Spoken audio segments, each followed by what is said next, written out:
Nah, di video kali ini gue mau ngomongin salah satu berita baik yang datang dari Kemendikbud ya, soal pendidikan kita. Nah, lu juga mungkin ada yang udah tahu, ada yang belum. Tapi buat yang belum tahu, kita baru dapat kabar, ternyata ranking Indonesia di PISA tahun 2022 itu naik. Nah, jadi alhamdulillah ya, kita skornya ternyata bisa naik guys. Tapi menariknya adalah ada yang unik. Meskipun ranking kita naik, tapi ternyata skornya malah turun. Nah, pertanyaannya adalah kok bisa? Ini menimbulkan pertanyaan besar, gitu ya. Kok bisa kayak gitu? Dan ini udah sering banget kita bahas ya. Kalau lu udah nonton 1% dari tahun 2018-2019, kita udah berkali-kali bahas soal PISA.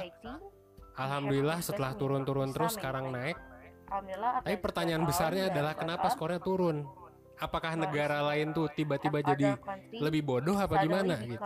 Atau Indonesia justru jadi lebih pintar? Makanya selamat datang di Jurnal Investigasi, di mana kita bakal menginvestigasi sesuatu yang lagi viral atau sesuatu yang penting atau sesuatu yang lagi dianggap penting sekarang, yaitu skor PISA. Dan kita akan coba lihat sebenarnya kenapa sih skor PISA Indonesia bisa jadi turun padahal rankingnya naik. Dan gimana kita harus bersikap terhadap ini ya. Karena nanti ada insight tersendiri yang bakal gua kasih buat lulu semua nih ya, yang udah umur 20 ke atas nih, lu harus denger sampai habis. Oke, so stay tune dan tonton video ini sampai habis.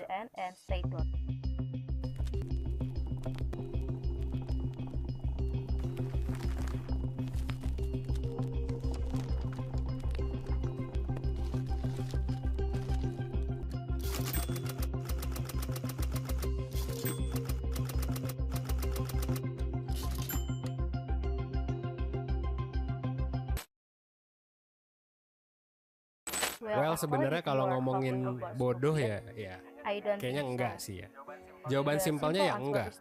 Tapi bisa dibilang ini adalah jawaban yang kompleks, gitu ya, karena bisa jadi iya juga, tapi tidak sesederhana itu. Jadi memang berdasarkan data, mayoritas negara, yaitu 80-82% dari negara yang ikut PISA, itu memang mengalami penurunan skor. Jadi ya hampir semua lah, ya 80%. Meskipun memang ada juga yang naik. Yang naik tuh memang keren banget. Nanti gue bahas. Nah, termasuk Indonesia nih yang skornya turun. Tapi kebetulan memang skor Indonesia itu penurunannya lebih kecil dibandingkan rata-rata penurunan internasional. Pertanyaannya kok bisa turun? Ya, jawabannya sebetulnya sangat simpel, yaitu adalah karena pandemi. Pandemi COVID itu memang sempat bikin sekolah tuh tutup berbulan-bulan, bahkan lebih kali ya. Nah, menariknya katanya memang, kata Kemendikbud sih ya, yang dimana mereka nyebarin proposal gitulah atau semacam riset, ternyata memang kurikulum Merdeka itu lebih cepat membantu pemulihan belajar.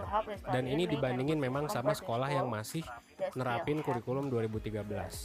Artinya inovasi dari ya Mas Menteri yang baru kita ini bisa dibilang ya cukup oke dalam ngehandle COVID, dalam ngehandle pendidikan. Nah, belum lagi sebetulnya bukan hanya soal COVID ya, tapi juga COVID itu kan bikin ekonomi jadi hancur. Sempat kita lihat lah ya tahun 2019-2020 tuh emang gila-gilaan tuh saham dan lain sebagainya. Nah, ini juga pernah dibilang sama Nadiem, kalau memang pendidikan itu biasanya bakal kena dampak ketika ekonomi itu turun. Termasuk ketika ekonomi itu naik, nah pendidikan juga bakal jadi makin kelihatan majunya. Nah, tapi ada juga kan negara yang skornya naik. Nah, negara-negara yang oke ini itu adalah Singapura, Jepang, Korea, dan juga Turki. Nah, ini adalah negara-negara yang skornya bisa dibilang naik atau oke. Menunjukkan ya bahwa saat COVID ya memang ada negara-negara yang mantep banget nanganin. Nah, jadi kesimpulannya apakah negara lain jadi lebih bodoh? Bisa dibilang ya iya gitu ya. Jadi lebih bodoh dan bahkan lebih miskin dalam tanda kutip. Tapi itu hampir semua negara sih. Nah, cuman pertanyaannya apakah negara itu bisa berinovasi atau enggak? Gitu kan, karena COVID itu juga adalah peluang. Bisa nggak nih negara kita nanganin ini meskipun kita kena tantangan? Karena ini kan peluang juga untuk ningkatin pendidikan. Nah, Indonesia ternyata termasuk yang ya oke lah dalam penanganan pendidikan. Nah, pertanyaannya adalah oke, sekarang kita udah lihat PISA. Gimana nih soal ekonomi? Kan Indonesia sebenarnya masih banyak PR-nya. Dan tadi dibilang kalau ekonominya masih rendah, ya pendidikannya juga bakal cenderung rendah, yang mana kita juga tingkatan rankingnya juga masih di bawah. Nah, di section selanjutnya gue bakal bahas soal tantangan Indonesia yang lain, yaitu soal ekonomi dan gimana ngaruhnya ke kita harus bersikap tuh kayak gimana. Simak section selanjutnya, oke? Nah, seperti yang udah sering gue bilang, ya lagi-lagi ini juga udah sering gue bilang, Indonesia tuh bisa jadi rentan banget kejebak sama yang namanya middle income trap, alias kita terjebak di pendapatan menengah. Nah, kalau negara itu udah terjebak di pendapatan menengah, alias middle income trap, ini tuh bakal bikin ketimpangan ekonomi yang gila-gilaan, yang mana kita udah sekarang ngeliat lah ya. Beda banget kalau tinggal di Jakarta sama di ya mungkin kota-kota kecil. Beda banget lu tinggal di Jakarta, bisa aja lu tinggal di apartemen, bawahnya mungkin perumahan-perumahan kumuh yang mungkin gak resmi tuh, tanahnya gak tahu punya siapa misalnya. Ketimpangan ekonomi. Terus negara luar juga jadi malas investasi ke Indonesia. Ini juga udah kejadian ya. Kita bisa lihat ibu kota negara yang baru IKN itu katanya sih sedikit atau belum ada yang invest. Dan lalu setelah itu juga middle income trap itu bakal bikin pertumbuhan manufaktur jadi lambat. Jadinya industri kita terbatas, dan ini sudah terjadi juga, ya kan? Industri kita itu kebanyakan nggak pakai teknologi, cuma jual barang mentah terus diekspor. Ya contohnya kelapa sawit lah, itu paling besar dari Indonesia. Jadi makanya kita lihat bisnis-bisnis di kota-kota besar di Indonesia itu memang ada yang udah maju. Tapi kalau kita lihat secara umum, bisnis Indonesia tuh ya gitu-gitu aja, ya kan? Bisnisnya paling kuliner, kalau nggak kuliner ya fashion atau ekspor barang mentah. Jarang ada industri yang bisa pakai high tech gitu, yang mana butuh pendidikan tinggi. Udah lebih dari sarjana mungkin ya. Kayak Tesla kan mungkin ya buruhnya adalah S2, S3. Nah, negara yang tadi gue sebut punya tantangan yang tadi itu bisa jadi terjebak di pendapatan menengah. Nah, sebagai informasi, Indonesia memang udah ada di kategori negara pendapatan menengah ya. Dengan GDP kita tuh per kapitanya sekitar $4.050. Jadi tiap orang itu nge-spend per tahun itu ya sekitar $4.000. Dan ini udah ya lumayan bagus lah, tapi masih kurang oke. Nah, tapi kalau kita stuck di sini ya nanti malah makin nggak jelas nih ekonomi.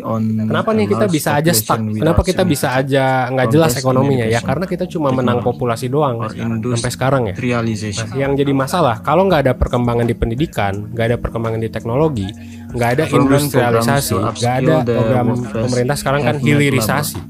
Tenaga kerja yang awalnya sekarang tuh murah, yang bisa dibayar misal 100.000 lah gitu sehari gitu kan, atau 200.000 sehari, ini bakal jadi makin mahal. Buruh-buruh pabrik makin mahal, pada protes, pengen naik gaji, protesting ya kan? For a rise, right? Buruh pabrik, construction itu kan works, pasti semua itu mereka mau meningkatkan gaji. They want to increase their salaries. Gitu. It's impossible. They want to be paid the same for the next year. The salary going to be 4 million. UMR harus ditingkatin. The minimum wage must be increased. Nah, masalahnya kalau industri kita nggak berkembang, kalau orang-orang tuh SDM-nya gitu-gitu aja, kagak nambah pendidikan, kagak nambah apapun, Indonesia ya bakal jalan di tempat. Tenaga kerjanya makin mahal, tapi skillnya gitu-gitu aja. More expensive, but the skill just like that, the technology isn't progressing, so there's no way you get the promotion, but the position there's not need for it. When this keep happening, it's called the middle culture, and finally foreign companies are getting lazy. Indonesia people move to Singapore, and finally the economy is education, and education could be also getting worse. People are lazy going to school in Indonesia. Nggak mau balik-balik, guys. It's the same. Jadi ini memang tantangan yang masih, which doesn't go to back and forth, which I think government is already trying very hard to. Yang jadi pertanyaan adalah, terus apa yang bisa kita lakuin? Is what we can do, because we want to wait for the government, but for other people, maybe we won't progress every way. We also have to progress ourselves. Well, that's why in part 3 I will discuss individuals. Tips pertama ya, ini first, yang gue dapat dari yang gue riset juga. This is what pertama, sebagai individu kita harus bisa investasi otak.